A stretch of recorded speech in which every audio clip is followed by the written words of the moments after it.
volta com o nosso Mais Saudável e hoje a gente está falando da importância, né, de desabafar. Gente, quantas vezes, fala aí, vai, já nos chateamos, né, com alguém da nossa família ou com um amigo, aí a gente passa por uma situação que abala e o convívio, um fica chateado com o outro, um vai embora, o outro não atende o telefone, não liga. Ah, para com isso, família é família, a gente tem que estar sempre junto. E assim, não só na família de sangue, mas na família do coração, que você escolheu para viver com você, que são seus grandes amigos. E aí a gente aqui da Rede Século XXI preparou uma campanha super especial para a sua família. Dá só uma olhada nesse VT.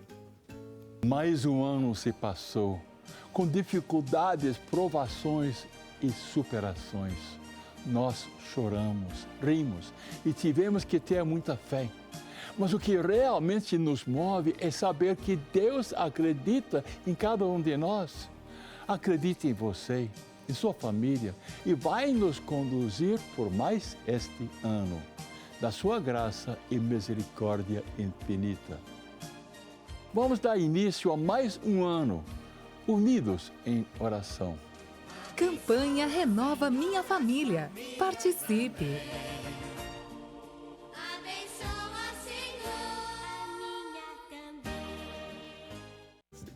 É muito linda essa campanha, não é, gente? Então, restaure aí a sua família, tira um tempinho para ficar com quem você ama, com seus familiares, para conversar, para desabafar e participe da nossa campanha. É tão fácil, entra no site rs21.com.br/campanha e comece hoje aí a restaurar a sua família, tá bom? Vai ser bom demais, eu tenho certeza que ela vai ficar, ó, mais juntinha, mais amorosa e mais unida, que é isso que a gente quer, né? Agora, voltando aqui o nosso papo do desabafo, peraí, que a gente estava conversando com quem tá falando com a gente através da nossa página do Instagram, e tem também aqui a Fabiola Fernandes. Um beijo, ela diz, poxa, que tema maravilhoso, valeu, precisava ouvir tudo isso que vocês estão falando. Que bom, meu amor, é exatamente isso. Esse é o nosso intuito, né? Quando a gente monta e quando a gente faz aqui o nosso Mais Saudável com todo o amor pra você. Ela diz o seguinte, eu não consigo desabafar, mas quando eu chego na igreja, eu choro demais. Isso não é só um relato dela, eu já vejo muita gente, eu acho que tem toda uma comoção também, quando a gente entra numa igreja, a gente sabe que ali, né, todos os sentimentos imbuídos, parados, eles se afloram, a gente não consegue realmente, a gente está na casa de Deus, então a gente se sente confortável, né, mas qual é a importância, padre, que você vê para um fiel chegar, confiar realmente no padre daquela igreja, daquela paróquia, enfim, e conversar e desabafar? O sagrado em si, ele já passa para a pessoa uma segurança, né? O sagrado, essa dimensão do perdão, essa dimensão da acolhida. Deus é aquele que acolhe. Então é importante primeiro saber que imagem de Deus eu tenho. Se é esse Deus acolhedor, se é esse Deus bondade, esse Deus amor, esse Deus que tudo perdoa ou aquele Deus perseguidor. Porque o contrário também é verdadeiro. Muitas pessoas se afastam da igreja ou deixam de procurar ajuda na igreja. Por quê? Porque Deus vai castigar, eu tenho medo do inferno, eu vou ser punido. Então, tem essas duas vertentes. Mas aquele fiel que procura a igreja, que procura o religioso, seja o padre, o pastor, quem quer que seja, ele busca de fato alguém que confia. Porque no meu caso, eu tenho um segredo de confissão. Então, a pessoa que pede para confessar, ela vai ter a certeza que ela vai sair dali sem ter medo que aquilo que ela abriu vai sair para outra pessoa. E aí ela tem uma terapia acessível, porque se ela procura outros profissionais, ela vai ter gasto, ela vai ter custos. E nem sempre as pessoas estão conscientes de que precisam de profissionais da área psíquica, não é? E aí o padre termina sendo aquele que é a referência para desabafos. Por isso que é necessário que nós, padres, tenhamos o mínimo de preparação necessária para indicar caminhos para a pessoa. Porque tem muita coisa que chega até mim que eu não posso mexer muito, que eu não vou dar conta de dominar aquela situação. Então, é o psiquiatra, é o psicólogo que vai ter que encaminhar. Perfeito. Ó, eu quero mandar um beijo também para minha irmã, que está falando comigo aqui através do nosso @maissaudáveloficial. Um beijo para você, viu? E ela diz aqui, ó, o que dizer desse conselho histórico? William Shakespeare, a todos teu ouvido, a vós a poucos. É maravilhoso isso. Maravilhoso. Minha irmã, por isso que eu te ligo toda noite, porque você é da onda, tá? Sarinha 382016, ela diz o seguinte, desabafo com Jesus toda noite no meu travesseiro. Isso é muito legal também, né? Você tá sempre ali conversando nas suas orações, é uma forma de se manifestar e poder falar consigo mesma, né? E Cissa, é uma das formas, até que você adiantou uma das dicas que a gente ia dar, porque eu ia dar uma dica um pouquinho mais formal, que é, às vezes, você fazer um diário, e você poder fazer um diário do estresse, daquilo que você passou, para você parar para pensar realmente daquilo tudo, o que é relevante você desabafar com alguém. E você já faz isso de maneira religiosa, conversando com Deus. Isso já exige uma certa introspecção e reflexão, que pressupõe que você, antes de alugar o ouvido de alguém, você vai com certeza escolher aquilo que é de mais importante e que você ainda não deu conta com a sua experiência religiosa de conseguir amenizar, de conseguir acalmar. Então, eu acho que é uma ferramenta fantástica.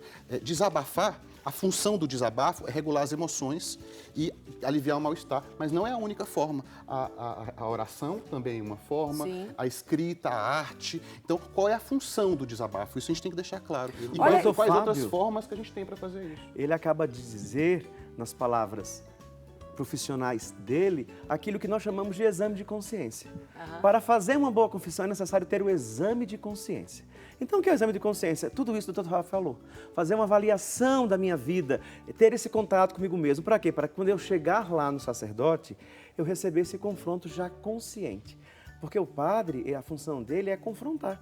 Não é? Ele vai confrontar aquilo que você traz para que você tenha consciência do que você trouxe e você possa ter uma atitude diferenciada diante da vida. Exatamente. Se eu não tenho consciência, eu não consigo mudar. Vamos falar com a Kátia de Almeida Alves, de Barra Mansa, Rio de Janeiro. Meu amor, obrigada pela sua participação. Um beijo pra você, tá?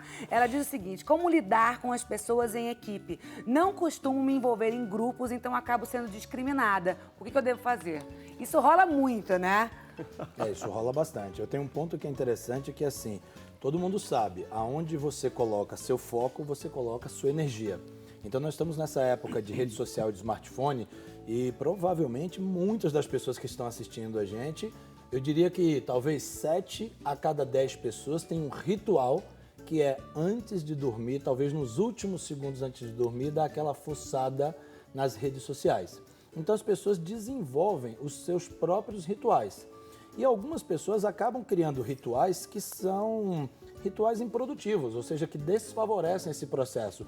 Por exemplo, pessoas que passam em revista ao final do dia, na hora de dormir, todos os problemas que tem na sua vida. Então, antes de dormir, ela pensa em tudo que deu errado, ela pensa em todos os problemas que ela passou. Lógico que você não vai ter uma noite agradável. Mas e não é uma lógico forma que de no outro você dia acordar também. e corrigir os erros que você fez no dia anterior? Imagina que você põe para dentro do seu organismo, para dentro da sua cabeça, uma série de estímulos negativos. Do tipo, isso está errado, eu estou com esse problema.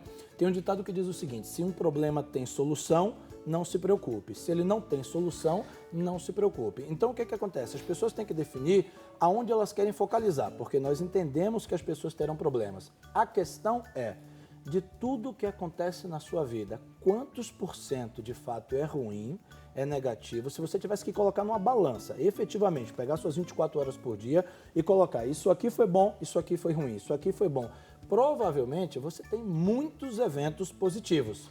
Agora, Mas eu queria quando te interromper um pouquinho, excesso... sendo um pouquinho delicado, porque eu achei uma coisa tão bacana que você falou e eu queria só pegar uma dica, pegar um gancho também. É isso que você está dizendo, de entrar no modo de resolução de problemas ou entrar no modo de queixumes, chorumelas e reclamações internas. Eu estou realmente, depois daquela reflexão, saindo com algo de positivo, algo de concreto, uma ferramenta para enfrentar aquele problema no dia seguinte, ou eu estou saindo daquela ruminação, simplesmente me queixando, me colocando no papel de vítima, e depois dizendo para mim que eu estou certo em me colocar como vítima e ruminando. E a ruminação é um fator de manutenção da depressão, da ansiedade. Então, tem uma diferença entre refletir, buscar soluções e sair com a ferramenta, é isso que eu estou entendendo que você está me dizendo, e aquela coisa de simplesmente se queixar por se queixar, desabafar por desabafar.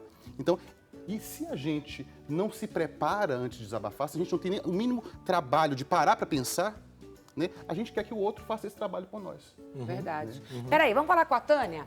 Tânia Silvia, de Jundiaí, São Paulo. Obrigada, meu amor, pela sua participação, tá? Ela diz o seguinte: sempre desabafo sobre assuntos do trabalho com uma amiga da empresa, mas ela sempre me diz que eu sou dramática. Será que eu estou desabafando com a pessoa errada? Eu queria fazer um comentário sobre isso que é muito importante, né? Talvez, Tânia, talvez essa amiga esteja te dando um feedback, né? E essa é uma questão importante. Feedback é uma palavra muito utilizada, Cissa, dentro do ambiente corporativo. Hoje já é bastante utilizada na sociedade como um todo, mas dentro do ambiente corporativo é quase que um clichê. Se fala muito de feedback, da importância do feedback. Eu costumo fazer uma provocação para as pessoas que é o seguinte: todo mundo fala de feedback, mas eu desafio as pessoas em relação a isso, porque poucas pessoas gostam de feedback. Porque qual é o conceito da palavra gostar? O conceito da palavra gostar, eu falo alguma coisa para você e você se sente bem, sente prazer. Normalmente, existe um feedback construtivo ou corretivo, Tânia, que talvez seja esse que a sua amiga esteja te dando, que está querendo te dar um toque, que está querendo te fazer uma correção de rota e que isso incomoda. Então, se você tem dúvida se você está sendo dramático ou não, uma ótima maneira de investigar isso, porque você sempre precisa investigar um pouco mais. Não dá para você sair assumindo a primeira, é como se fosse uma opinião médica. Você tem que consultar outras pessoas. Então, você pode consultar outras pessoas e solicitar um feedback. Então fica uma lição de casa para todo mundo que está assistindo a gente. É isso que eu estou pensando aqui também. Por exemplo, a Tânia tem uma amiga. Vamos supor, estou aqui me desabafando com o Fábio. Ai, Fábio, deixa eu te contar. Aí o Fábio vira para mim e fala assim: ai, você sabe, na boa, você é muito dramática. Mas aí eu preciso saber também. E daí que eu seja dramática? Não, mas por exemplo, mas eu também não tenho que ver quem é o Fábio para saber se esse feedback da dramática ele está sendo real a gente estava comigo, conversando sobre ou a Maria se ele está Bethânia. fazendo uma ondinha. Eu vou botar a Maria Bethânia na história. Estamos ficando doido. Sabe, porque eu estava conversando, nós somos fãs da Maria Bethânia. Eu Tem também. gente que acha que a Maria Cadê os Bethânia quatro aqui? é muito dramática. Agora, o que é ser dramático? Você não vai agradar todo mundo. Sem Ser dúvida. dramático não é um problema. Então, assim, qual é a sua meta naquela situação? E se, sendo daquele jeito, você está conseguindo conquistar a sua meta a curto e a longo prazo? É essa a pergunta que você tem que fazer. Mas, Fábio, sendo dramático, sendo introspectivo, sendo tímido, sendo exagerado, Mas cada a um tem direito de ser o que pergunta dela, quiser. gente, é o seguinte: será que realmente ela está desabafando com a pessoa certa? Será que essa menina gosta dela? Será que essa menina gosta de ouvir o problema dela? Ou ela falou assim: amiga, tá sendo muito dramática, corre trecho. Isso é muito importante. Sacou? Isso é muito importante, porque, de novo, você tem que escolher o conselheiro. Isso. Então, uma parte disso, acho que a gente tem que juntar essas três coisas aqui. Uma parte disso pode ser que você seja dramática e, como disse o Fábio, nenhum problema. Faz parte da sua estrutura, desde que você esteja assumindo o selo. Exato. O que não pode acontecer é eu culpar o mundo que me acha dramático e eu não me achar. Não, aí é uma distorção de percepção. Então você precisa avaliar se sua autopercepção bate com a percepção que o mundo tem sobre você, porque percepção é percepção. A segunda coisa é avaliar se a sua colega de trabalho é alguém em quem você confia e que está capacitada a te dar um feedback dessa natureza. Porque há aí motivos ocultos. Tem todo um às teretetê vezes, que por trás tem disso. Pera aí, segura essa onda. Ó, o seguinte, tem uma pergunta no nosso e-mail. Pode colocar na tela e a gente vai responder depois do intervalo, tá? Vem aqui da onde é, que eu não tô enxergando é nada. Acho que meu óculos... Eu vou desabafar, que tá uma tristeza. Olha só, boa tarde, sou o César, tenho 20 anos, assisto a Rede Século XXI todos os dias e eu penso que é importante desabafar com uma pessoa de confiança, que está apta a ouvir o seu desabafo. Assim é a melhor forma de desabafar. É isso aí, César, tem que desabafar com quem a gente confia, com quem a gente gosta, com quem a gente ama e principalmente, como você disse, em quem a gente confia, tá bom? Você confia em mim? Faz o seguinte, fica aí, não descola, porque eu vou e volto voando.